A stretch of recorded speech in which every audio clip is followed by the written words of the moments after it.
Bonjour et bienvenue dans Gastronomiquement Vôtre, l'émission qui décortique les coulisses des restaurants et le contenu de vos assiettes. Meilleurs vœux, bonne année à tous nos auditeurs, ainsi et auditrices aussi. À vous, messieurs, parce qu'aujourd'hui c'est un peu exceptionnel. On est chez Lily au Havre, quartier Saint-François. Près du port de pêche. Anciennement au Bon Coin, pour les plus anciens, c'est qui est maintenant devenu le chez Lily, une adresse très connue qui s'est imposée pour les Havrais comme un peu indispensable, surtout l'été. Mais on va voir que l'hiver, il s'y passe aussi des choses. Ouais, on est bien entouré, là, on entend Henri. Bonjour Henri. Salut Michel, salut Lucie. Il y a deux Maxime, on en a deux pour le prix d'un. Ouais, on a Maxime de chez Lily, mais là, il est au fourneau, il est en train de nous faire quelques préparations. On a Maxime de l'anecdote. Bonjour Maxime. Bonjour. Et Lucie à la technique, comme d'hab. Salut à vous. Voilà. Et évidemment, meilleurs vœux à toute l'équipe de Westrack Radio, parce qu'on les remercie, ils nous accueillent à chaque fois. Et j'allais le dire, particulièrement Lucie, qui nous supporte à chaque année. Voilà. Il est chez Lily, qui nous reçoit. Ça, c'est super sympa, surtout le matin comme ça.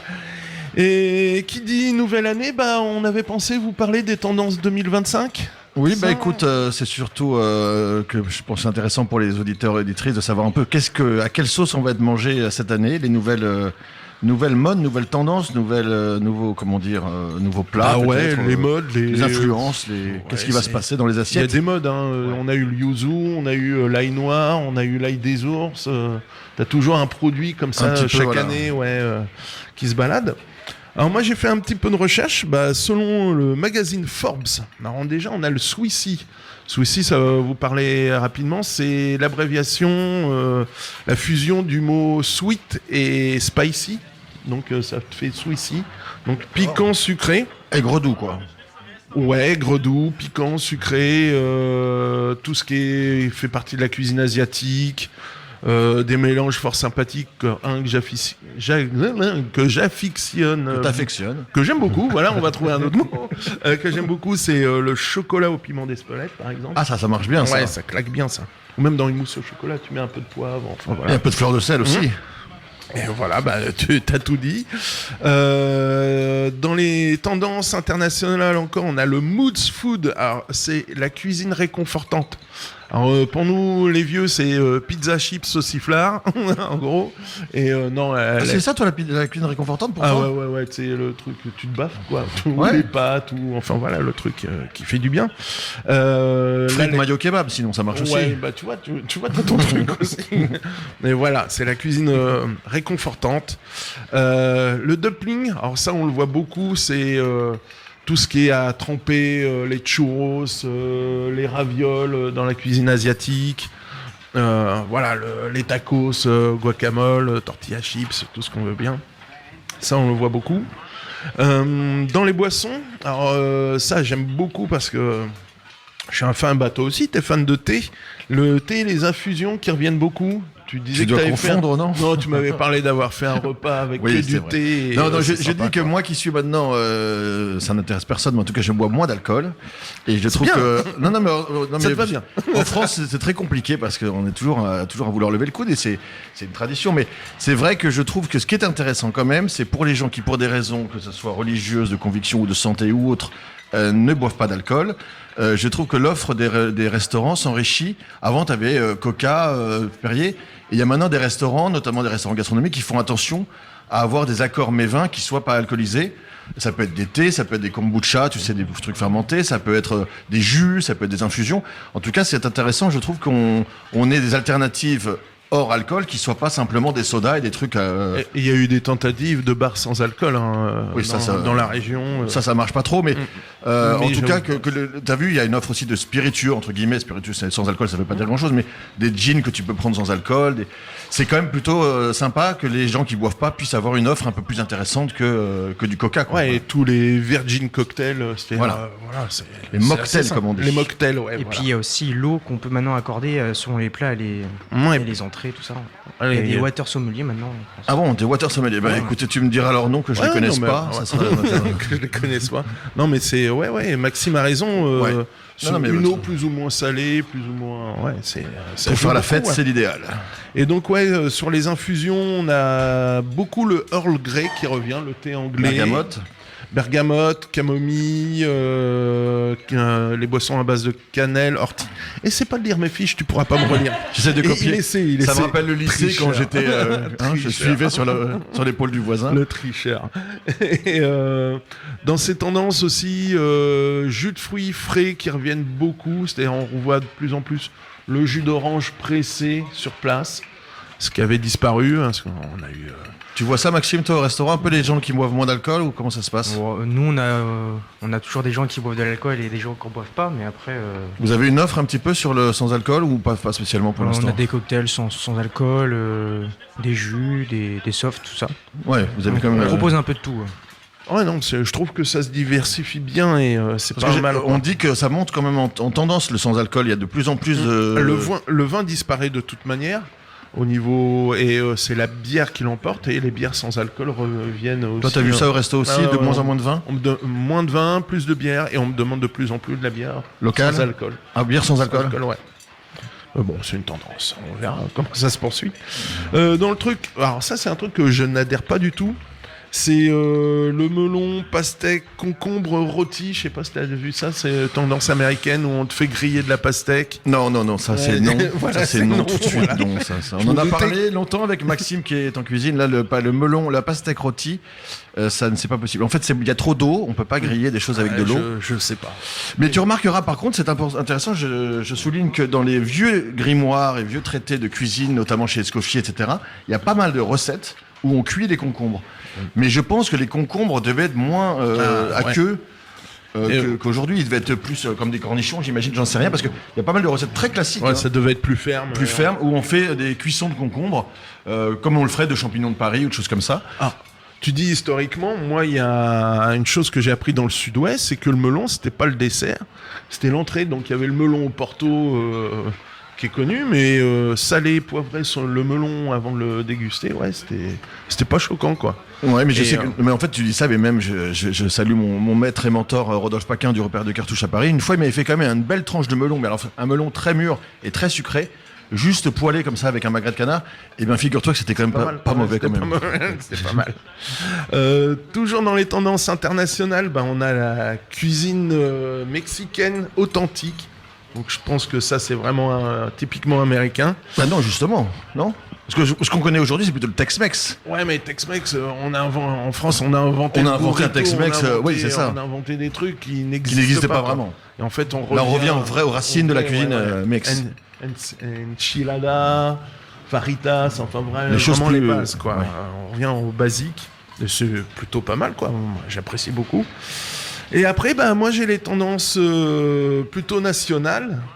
Alors, on en parlait avant l'émission un petit peu avec Maxime. Ouais, flexitarien, c'est ce qui prédomine en ce moment beaucoup auprès des jeunes. Beaucoup moins de nos anciens, mais c'est l'idée de préserver la planète en mangeant le moins possible de viande. Ah oui, je crois que c'était pour moi, parce que moi je change de viande tous les jours, ça marche pas, ça. Non, c'est pas être flexible sur les viandes, non, pas vraiment. C'est plutôt vraiment...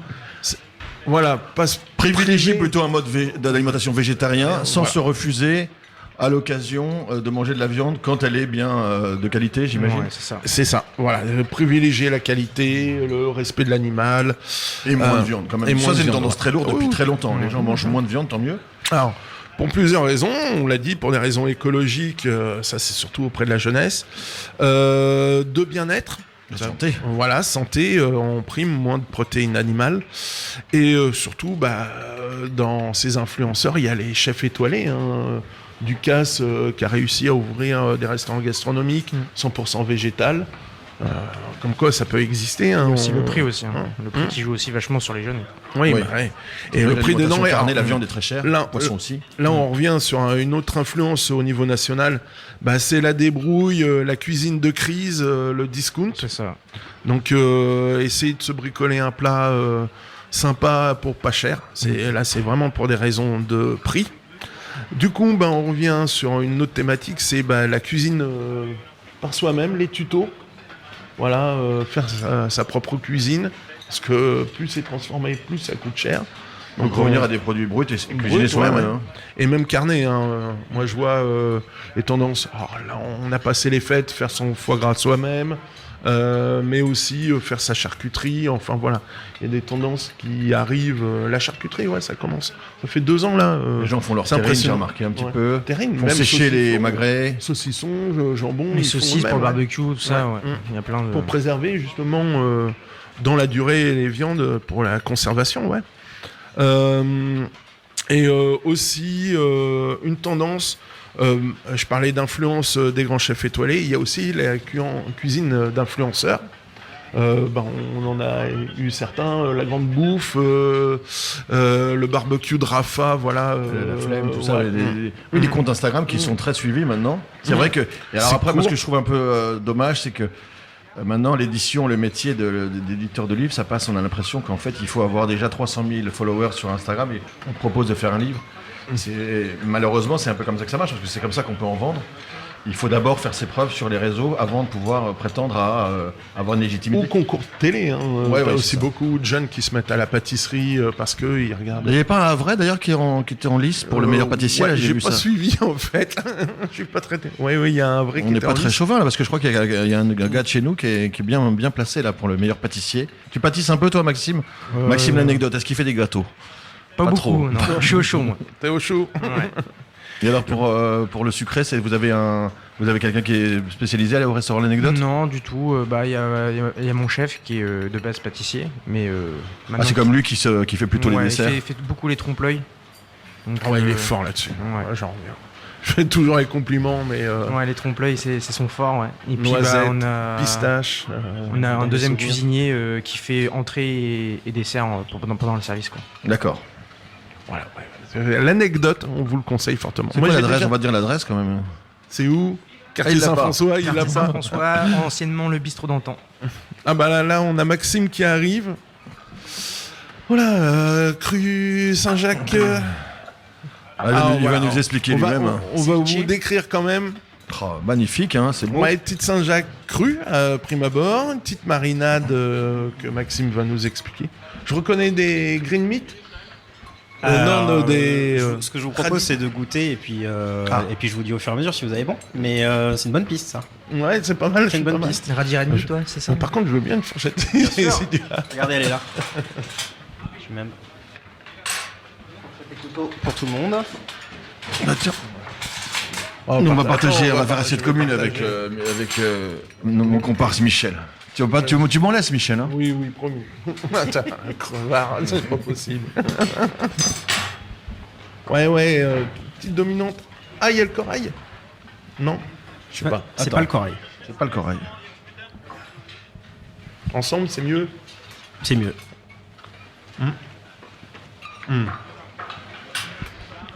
Il faut faire la bouchée parfaite, là. Ça a l'air pas mal, quand même, hein? Pamplemousse. Tu t'approches. Pomelos. C'est la Un même grume, famille. un grume Ah, orange. Orange, on s'approche, on y est presque. Orange sanguine. Non plus. Kaki. On est sur la. La Non. clémentine? La clémentine. Ouais. C'est un confit de joli. clémentine. C'est très bon, très bon. Avec un petit peu d'alcool amer dedans. Mm. Comme une C'est marmelade. très bon, mais, ouais. Et le croquant, on est sur quoi? Alors, croquant, il y a plusieurs choses. Donc, il y a du radis red meat. Non, c'est ça. Ensuite, vous avez des pignons de pain torréfiés. Oh, joli. Vous avez une autre chose torréfiée que vous allez peut-être reconnaître. Les graines sur le dessus. La côté coriandre, des- non à côté des pignons. Des graines de moutarde? Non.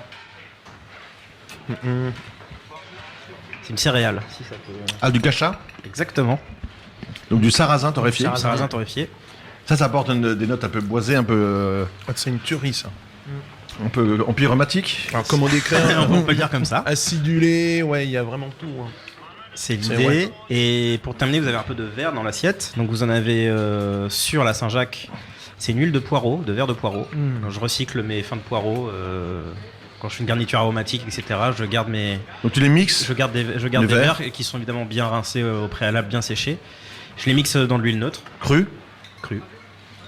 Et ensuite tu filtres. 5 bonnes minutes. Et ensuite je filtre. Alors par contre le plus finement possible. Donc Avec un torchon. double torchon Ouais. chinois. Tout, Il n'y a ok. aucune particule dedans, vraiment une huile. Exactement. Que ça reste bien vert. Puis en plus, ça, vous pouvez le garder super longtemps. Vas-y. Et puis vous avez... C'est bon l'huile de poireau là. Hein. Et vous avez une autre petite chose verte pour terminer. Par-dessus. C'est très très très bon.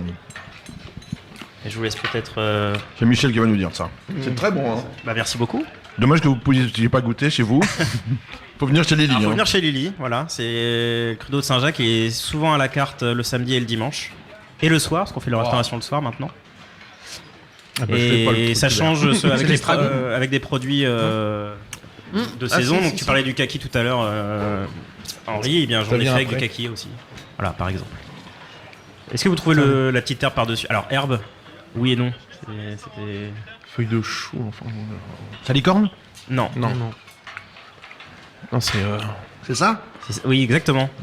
Donc ça ressemble, pour ceux qui ne peuvent pas goûter, ça ressemble à du basilic ciselé sur sur l'assiette. Enfin, j'ai le goût, mais j'ai pas le nom. Vous avez une petite note poivrée à la fin. Allez, Non. dis-nous. C'est du cresson.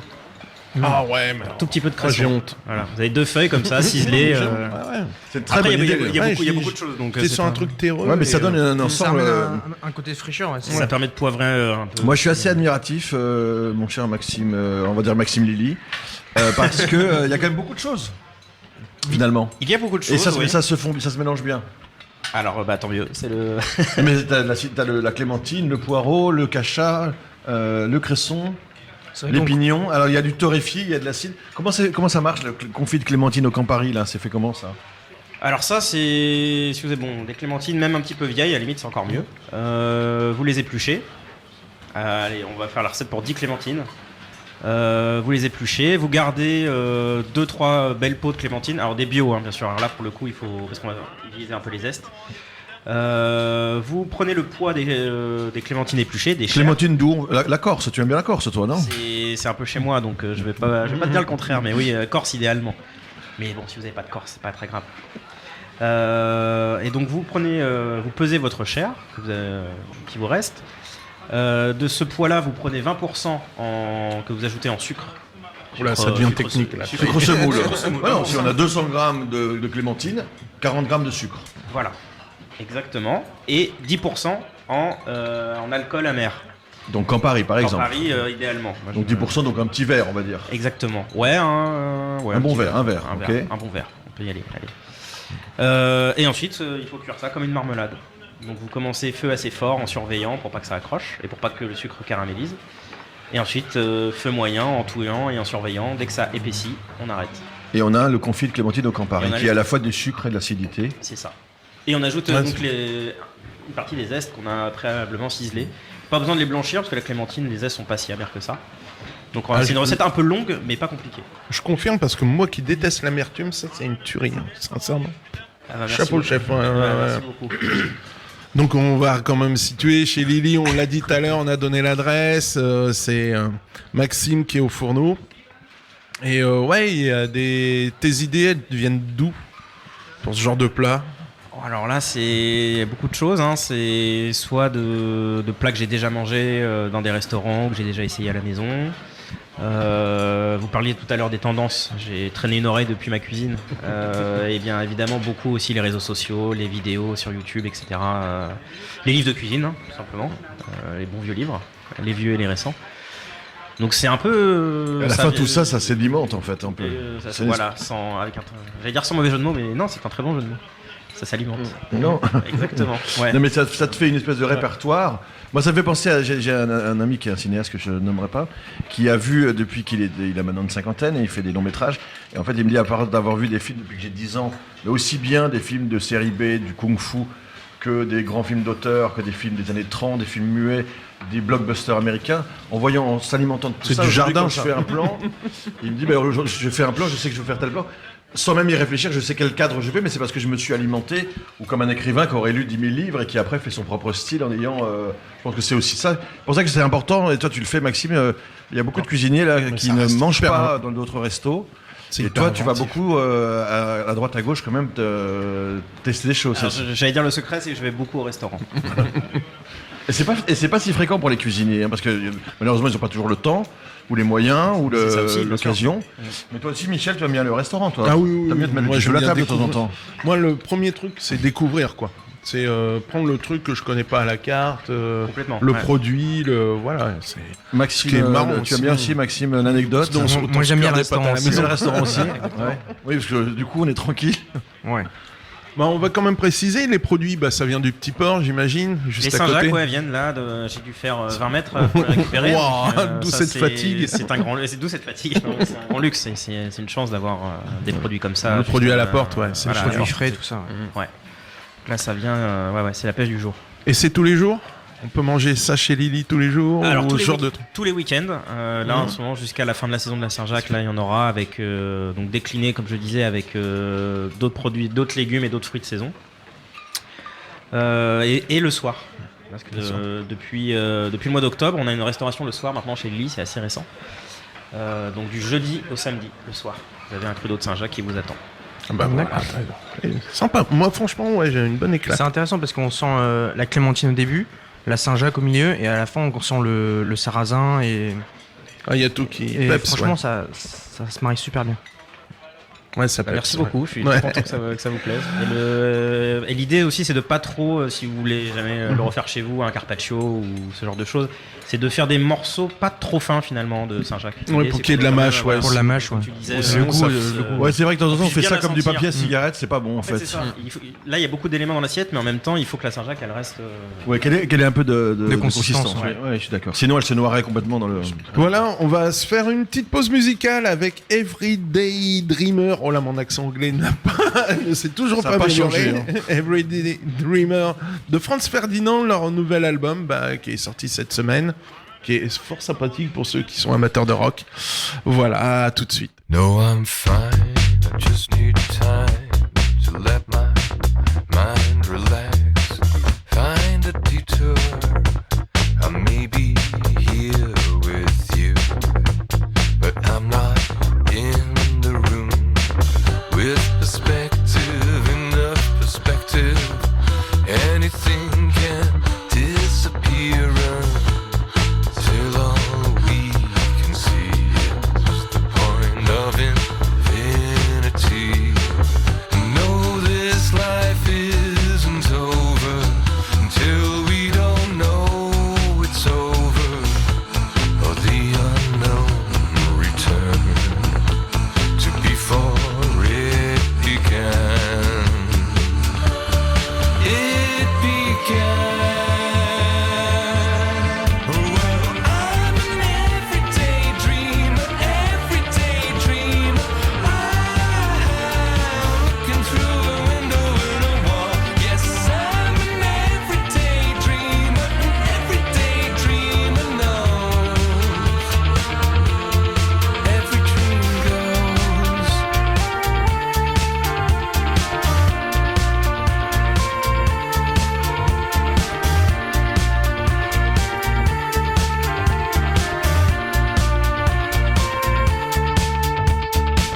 Put the dream down, don't put the dream down.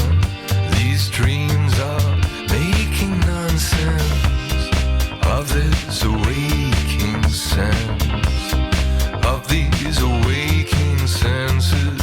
Memories and dreameries are not how we remember who we are, but who we think we are. Think we are. Oh, well, I'm an everyday dreamer, everyday dreamer. Every day I'm dreaming of you all. Oh, I'm an everyday dreamer, everyday dreamer. Don't put a good dream down. Don't put a good dream down. Don't put a good dream down.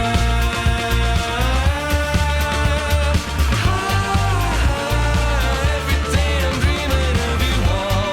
Always an everyday dreamer, an everyday dreamer knows. Every dream goes. Every dream goes. Every dream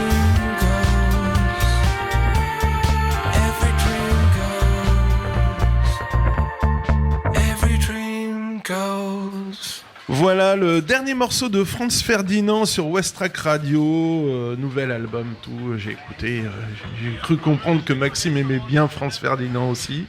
Non, c'est marrant de sortir un album, ça fait un moment ça fait longtemps, ça faisait un bail. Rien fait, ouais. Une petite pensée parce que cette semaine il y a eu quand même une mauvaise nouvelle. On a perdu Jean-Luc Petit-Renaud. Je sais pas si ça vous parle, messieurs. Bien sûr. Ouais.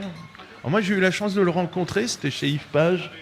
Il y a très longtemps. On est fin années 90, début 2000 et c'était un petit déj. Dans le cadre d'organiser une carte postale gourmande à l'époque. C'était son émission un petit peu avec son taxi là. Ouais, c'est De Chavannes avec Coyote Productions qui faisait ça sur la 5, après sur la 3. Et franchement c'était génial. On a fait un super petit déj. Le mec super abordable, super gentil. Ouais, c'est quelqu'un qui va me manquer. Ouais, puis c'est quelqu'un qui a vraiment fait beaucoup pour le métier pour les restaurateurs et pour les artisans, de faire connaître, de donner envie. Hein, tout le monde avait envie le matin d'aller manger des cochonailles ou des beaux rôtis dans les belles cuisines. C'est quelqu'un d'intéressant. C'était l'esprit vraiment restaurateur, quoi. On mange le matin à 10h du mat. Voilà, T'as des souvenirs de mission aussi? T'as regardé ça? Énormément, parce que moi c'est marrant, ça me fait penser à mon tonton qui m'a fait découvrir Petit Renaud, les escapades, les cartes postales. Et je regardais ça avec lui et moi ça a été la première émission culinaire qui m'a marqué. Plus que la cuisine des mousquetaires pour certains. Moi c'est plus Petit Renaud, voilà. Petit Renaud c'est ma maïté, sans côté cuisine, mais ça me parle beaucoup. C'est vrai que c'est quelqu'un ça se voyait qu'il aimait en fait les gens qui cuisinaient aussi, au-delà d'aimer la nourriture en elle-même et la cuisine. Et tu regardais Joël Robuchon, Bon Appétit bien sûr quand même, non? Ouais, ça, mais j'étais un peu plus petit déjà. Mais, on a perdu Maïté aussi. On a perdu Maïté aussi. Pendant les fêtes, Maïté, ça va être dur. Parce que j'aimais beaucoup la cuisine des mousquetaires. Oui, on retient beaucoup de séquences un peu culte gag, mais c'était une bonne cuisinière. On va faire bientôt un petit hommage à Maïté. Tiens, vas-y, commence à couper. Alors. Et moi, je vais vous expliquer un petit peu encore les dernières tendances 2025 en France. On revient beaucoup sur les bouillons animal fait maison. Alors, je m'explique à partir des os. Parce que justement pour des raisons écologiques, on veut aller utiliser jusqu'au bout le produit. On veut vraiment, pas de gâchis. Faut pas que ça finisse à la poubelle, tout ça. Dans les tendances aussi, en France, la cuisine indienne qui revient tout doucement, en force. Et pas celle du Bangladesh, parce que c'est des menteurs. Généralement, on va dans un restaurant indien et c'est pas de la vraie cuisine indienne. Là, on revient vraiment sur de l'authenticité. La cuisine africaine aussi. Alors j'avoue, j'avais des doutes au début, mais moi, un mafé, j'aime beaucoup, quoi. Alors, une des cuisines africaines, si je peux me permettre. Parce que oui, cuisine africaine, il y en a beaucoup, oui. C'est un continent, c'est un continent. Voilà, c'est un continent. C'est des cuisines très très différentes, très bonnes d'ailleurs. Ouais, on n'est pas sur la viande de brousse non plus. Voilà. C'est l'Afrique de l'Ouest. Mais le mafé en tout cas. Le mafé, voilà, des produits comme ça. Le pain au levain qui revient en force. Alors ça, c'est depuis le Covid, les gens se sont mis à faire leur pain. Ah, t'as un truc. Ah bah non, enfin, Tu confirmes? Je confirme parce que on voit encore passer ça beaucoup, notamment sur Instagram. La passion du pain, là, elle est restée depuis le confinement, depuis le premier confinement. Ouais, le bon pain revient en force, donc ça fait plaisir. Le gibier, oui, ça, j'ai l'air de passer pour un terroriste quand j'aborde. La chasse revient en force parce que on a trop de gibier à l'heure actuelle. Je vais en citer le sanglier, entre autres. Invasif. Qui est invasif, donc il faut et on peut du coup revenir sur ce genre de recettes. Et les gens reviennent sur le lièvre royal, reviennent. C'est vrai que c'est très à la mode le lièvre à la royale, on en voit beaucoup. Hein. Pigeon au petit pois, enfin voilà, des grands classiques. La cuisine qui reviennent, mais c'est parce que. Traditionnel. Voilà, faut maîtriser un peu le nombre d'individus animaux, malheureusement. La cuisine locale, ça aussi, ça revient en force. Les marchés, le poulet de la ferme. Alors il y a un autre truc que je connais pas du tout, c'est champignons crinières de lion qui serait en vogue. Alors chaque année on a un produit, on a l'ail des ours, le yuzu, on a eu des trucs comme ça, et là ce serait le champignon crinière de lion pour ses apports énergétiques et bien-être. Et surtout... hallucinogène aussi, non, un petit peu? Non, du tout. Non, j'en suis désolé. Je suis désolé. Ouais, et je disais un petit hommage à Maëté, parce que moi, je vous ai ramené une pâtisserie du Sud-Ouest. Et je vais vous donner la recette, du coup. C'est le pastis gascon. Alors, pastis, rien à voir, il n'y a pas d'anis. Ça vient de pâtisserie. C'est le verbe pâtissier, il est là. Voilà, on n'a rien inventé. Pastis gascon, alors c'est une pâte azime qu'on travaille, en fait c'est de la pâte philo si vous voulez, donc vous prenez pas la tête, vous achetez de la pâte philo. Là pour une tarte pour 8 personnes, une grande tarte pour 8 personnes, vous avez donc un paquet de feuilles philo, ça représente 10 feuilles. Il vous faut de la graisse de canard, de la cassonade, de l'armagnac et 5 pommes. Voilà. C'est tout. Voilà, c'est pas plus. Il y a moins de pommes que de tout le reste en fait. J'adore la recette. 5 belles pommes. 5 canards et 3 pommes. Voilà, c'est un peu ça. Non, la technique, prenez votre fond de tarte, prenez une feuille philo, au pinceau, vous badigeonnez de graisse de canard, ensuite vous saupoudrez un peu de cassonade, posez ça en rosace au fond les 5 premières feuilles. Et dessus, vous allez mettre vos pommes épluchées en gros quartiers qui ont mariné pendant 24 heures dans l'armagnac avec un petit peu de cassonade. Au moins 24 heures. Celles-là, elles ont même 48 heures. Et ensuite, vous recommencez la même rosace posée sur le dessus, c'est-à-dire feuille de philo avec graisse de canard et un peu de cassonade. Et le temps de cuisson, c'est une demi-heure au four. Voilà. Et puis pour éliminer un demi-marathon, ça suffit en général. Voilà, pour, et ça vous fait un feuilletage. Je pense qu'on va peut-être même l'entendre au micro. C'est incoupable, hein. Ah ouais, non, ça part en miettes. Voilà, c'est un gourmand. Je sais même pas comment on peut l'attraper, mais ça a l'air Quand très il bon. fait froid, c'est bien quoi. Oh, normalement, ça se sert chaud. C'est Mais là, réconfortant. Enfin, ouais. Alors si on reste sur les tendances, c'est pas un dessert dry January du coup. Non, pas du tout. Du tout. C'est wet January quoi. Bon, on peut remplacer. Alors, si on voulait remplacer, on peut pas remplacer l'armagnac, on est d'accord. Non, Voilà, c'est gascon, c'est armagnac. Ouais. Voilà, et ils appellent ça aussi croustade. Au côté croustillant sur le dessus. Voilà, un truc très rustique, mais C'est sympathique, très simple hein. à faire. Ouais, ouais. Sincèrement, même le montage, faut juste laisser déborder les feuilles sur le rebord pour les rabattre sur le dessus. Ce qui donne un effet feuilleté. Mais c'est comme la galette, tu sais, t'as toujours plus de miettes à la fin. C'est vrai. Ouais. C'est comme disait Coluche avec les artichauts. C'est un vrai plat de pauvre parce qu'il y en a plus à la fin qu'au début. Ouais. Ça marche aussi avec les huîtres, hein, mais bon, c'est pas le même contexte. Ah bah c'est délicieux. Ouais. Ouais, non. On sent bien l'armagnac, hein. Non, pas autant que ça. Tu sais que, en plus, généralement, ils le flambent pour être sûr.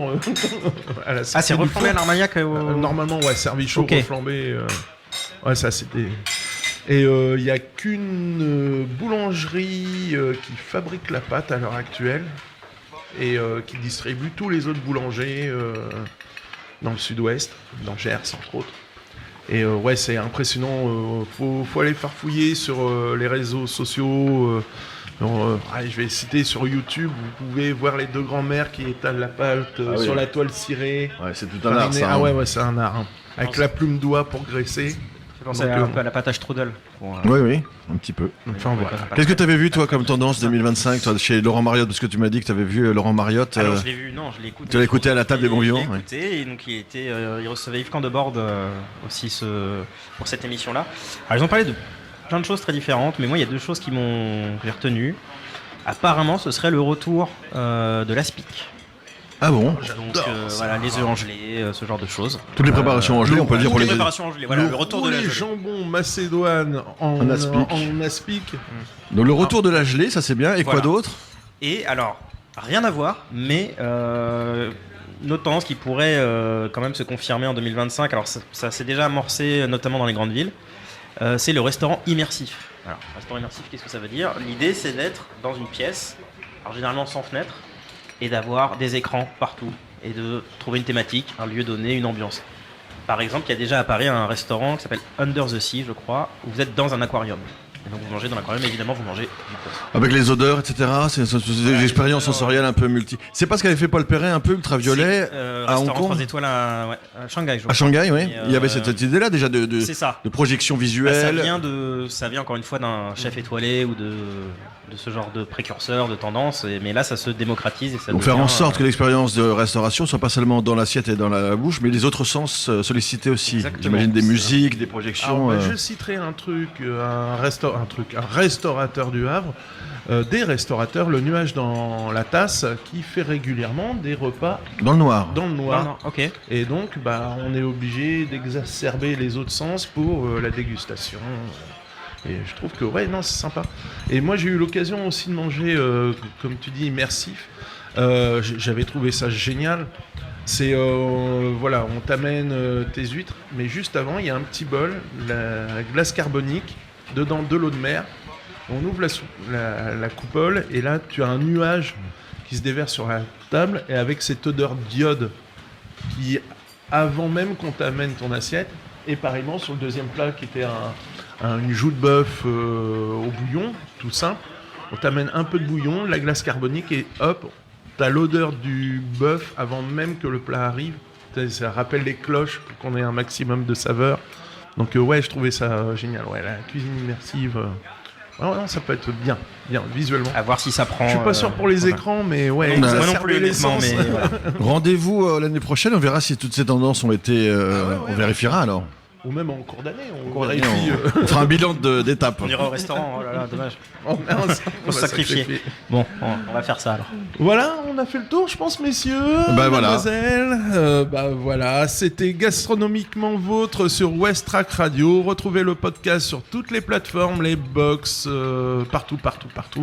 Et comme disait Joël Robuchon, Et bon appétit, bien sûr.